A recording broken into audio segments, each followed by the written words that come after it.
Está el abogado Lenín Lara, ex ministro de Justicia y Derechos Humanos, que también es candidato a la Asamblea en Esmeraldas por la RC5. Abogado, ¿cómo está? A ver, lo primero que le quería consultar era respecto del tema de la seguridad de los candidatos. Vea usted lo que está pasando con lo que acaba de suceder con el alcalde de Manta, lo que ocurrió recientemente con un candidato de Esmeraldas que también fue asesinado y que suma más o menos 17 el número de atentados contra funcionarios de elección popular y candidatos. ¿Qué se puede hacer, abogado Lara? Un poco complejo pedir seguridad para todos, pero ¿qué se puede hacer? Bueno, creo que lo que debemos hacer es lograr este 20 de agosto decidir en función de recuperar a la patria. La posibilidad de que cada uno de los candidatos, de que cada uno de los dignatarios que se encuentran en funciones tengan o tengamos seguridad por parte del Estado podría ser alguna acción puntual, pero la ausencia del Estado, la falta de decisión de un gobierno, la incapacidad de un gobierno, la mediocridad de este gobierno es lo que precisamente ha logrado que hoy los ecuatorianos lloremos cada día, lloremos cada momento la pérdida de un ser humano y en este caso incluso de funcionarios, de dignatarios, como fue el caso tan triste del alcalde de Manta, el caso también tan terrible de un candidato, en este caso River Sánchez de nuestra provincia de Esmeraldas, y que esto ocurra a lo largo y ancho de todo el país, del territorio nacional. Por tanto, yo creo que sí, es una situación muy complicada, muy difícil, y la solución la tenemos este 20 de agosto, en la posibilidad de hacer que el Ecuador pueda tener un gobierno que retorne el Estado, que retorne la tranquilidad, que retorne el Ecuador de desarrollo, el Ecuador con los niveles de seguridad que logramos con la Revolución Ciudadana. Abogado Lara, a ver, hablemos del caso Gabela, este famoso tercer producto, como le llaman. Ese tercer producto que lo anunció en su momento, también en su momento ministra Lady Zúñiga, dejó una especie de espacio, ¿no?, entre el momento en que se entregó supuestamente el tercer producto y el momento en que la ex ministra Zúñiga anunció y revelaba que en ese informe lo que había era una serie de datos que ponían en evidencia, según lo que dijo, que se trató de delincuencia común. Pero ese tercer informe, en realidad, ¿se lo entregó el perito Mesa a usted, que era el ministro, o usted nunca tuvo en sus manos el famoso tercer producto? Mire, el informe final, denominado también en términos contractuales el tercer informe, fue entregado en el momento en que yo me encontraba como ministro a través de las vías ordinarias, de las vías administrativas, a través de Secretaría General, siguiendo el curso que correspondía. En algún momento incluso se había dicho que fue entregado en las manos del ministro Lara, lo que nunca ocurrió, lo que después ya fue corregido precisamente por quien había mencionado que, en el caso del perito, que había mencionado que lo había entregado en las manos en mis manos, en las manos del ministro Lara. Fue entregado a través de la vía administrativa, de la vía que correspondía, y en efecto, ese informe que fue discutido por el Comité Interinstitucional, por el Comité de Ministros, hacia noviembre del año 2013, no incluía ninguna determinación de ni siquiera indicios de establecer autores intelectuales. Ese informe corroboraba que en efecto había habido una serie de situaciones, que había habido, incluso incorporaba pues aquello que era parte pues de las llamadas telefónicas que había tenido el general Gabela, las advertencias que él había hecho en torno a estas llamadas, pero concluía el tema de que se establecía que los autores materiales era lo que se podía finalmente llegar a colegir luego de este informe. No estableció en ningún momento que existían autores intelectuales y por tanto el informe, lo que finalmente la conclusión que dio a conocer la ministra Lady Zúñiga es consecuente con lo que fue entregado en el 2013 y que también fue discutido en el Comité de Ministros hacia mediados del año 2013, fines, digamos, de mediados del mes de noviembre. en este año 2013. Ya, pero a ver, abogado, pero siendo un informe de tanta importancia, usted nunca lo vio, o sí finalmente sí lo pudo revisar y luego lo trasladó, qué sé yo, a las instancias correspondientes, porque entregar por secretaría un informe de semejante importancia suena poco común, ¿no? Bueno, es que esa era la vía, no había otra vía. Era un informe que tenía que entrar por vía oficial. Ya. Era una contratación que había hecho de manera oficial el Ministerio de Justicia y debía ser ingresado por los canales oficiales, que debía tener un protocolo de seguridad, con efecto se lo tenía. Entendemos pues que debía ser guardado, en este caso custodiado, si se quiere, por la Secretaría del Ministerio. Es parte de los protocolos, pero esa era la vía por la que debía ser entregado, por la que debía ser custodiado, y lo conocí, en efecto, que es lo que estoy mencionando, cuando se discute este informe en el Comité de Ministros con la presencia del perito, incluso en ese momento.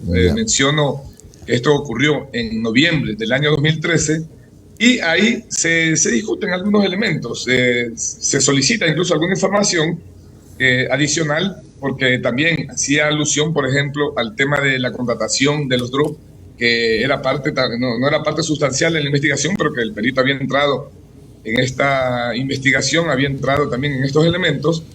Y finalmente lo que puedo decirle, Jimmy, es lo que he mencionado, que en ese informe que se discutió en noviembre del año 2013, que era el informe final con la presencia del perito, no se establecía en ningún momento que se llegaba a colegir que existían autores intelectuales. En ese informe no existía. Ya, ahora, es decir, el perito, cuando les hizo una especie de resumen, nunca les habló de autores intelectuales, nunca les habló de otra cosa que no sea delincuencia común. Una presentación que hizo justamente en esa reunión, no se establecía autores intelectuales. Así es. A ver, ¿y dónde está el informe?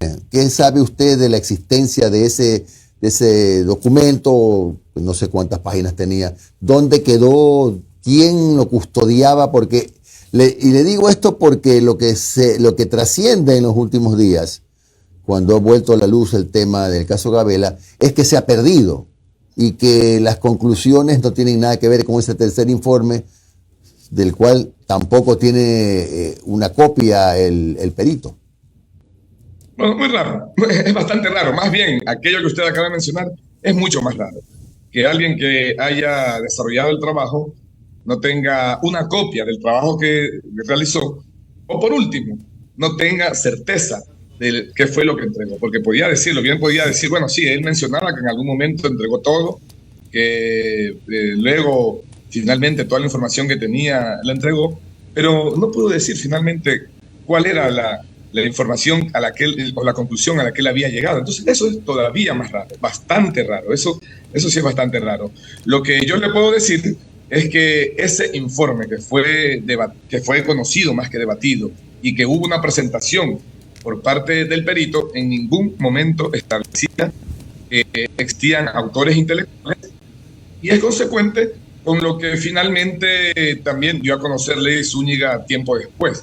Yo no podría decir con punto y coma exactamente qué es lo que podría decir, pero sí puedo decirle que las conclusiones sustanciales, lo fundamental de este informe, que era el establecimiento de si había sido producto del asesinato del general Gabela de la delincuencia común, o había otro interés, y por lo tanto se lograba establecer si existían autores intelectuales en ese informe que fue entregado, que fue presentado, que quedó en el ministerio por los canales que correspondían.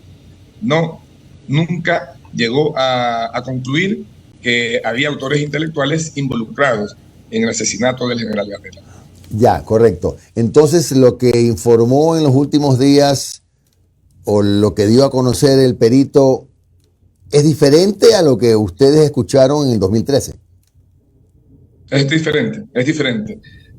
Sustancialmente diferente. En el 2013 nunca se estableció que existían autores intelectuales, menos se dio nombres de posibles autores intelectuales. En el 2023, que hace pocas semanas, se ha dado a conocer un informe donde se establece aquello y no tiene nada que ver con las conclusiones del informe del 2013. Mi última consulta antes de darle paso a Omar. Pero, de nuevo, ¿dónde está el tercer informe? O sea, quedó en algún archivo del ministerio.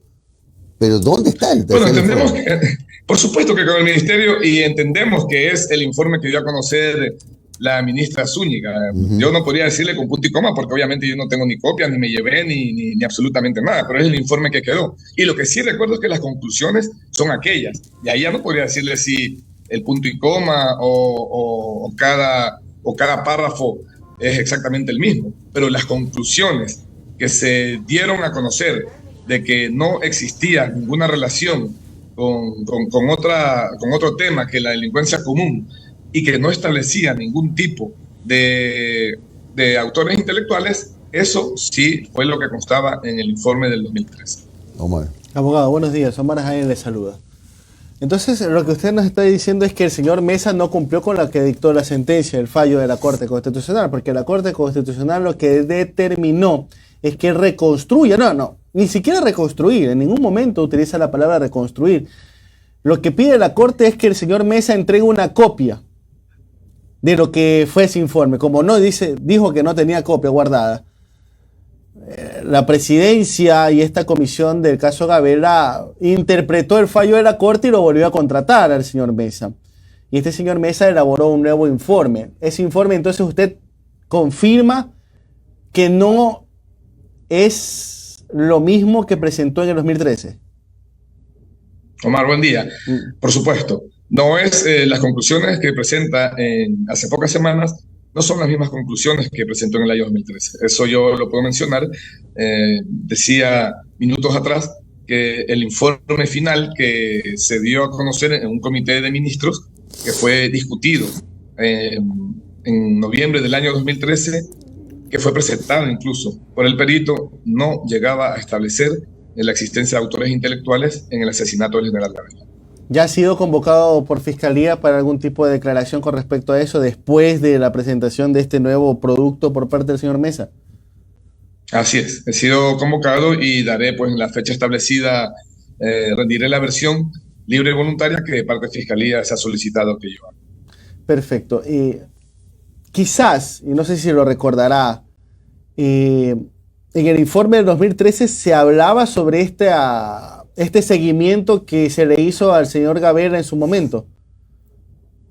Sí, había algunos elementos que incorporaba en el informe, eso sí lo recuerdo. Incluso sí adjuntaba, por ejemplo, la transcripción de una llamadas que habían tenido el general Gabela, incluso en alguna donde él reclamaba porque era objeto de un seguimiento, eso sí lo recuerdo. Y había algunos elementos, pero insisto, en la conclusión definitiva no se establecía ningún nexo y menos la posibilidad en ese informe de que sea producto también de que existiera una autoría intelectual, aparte de los autores materiales que ya estaban incluso detenidos.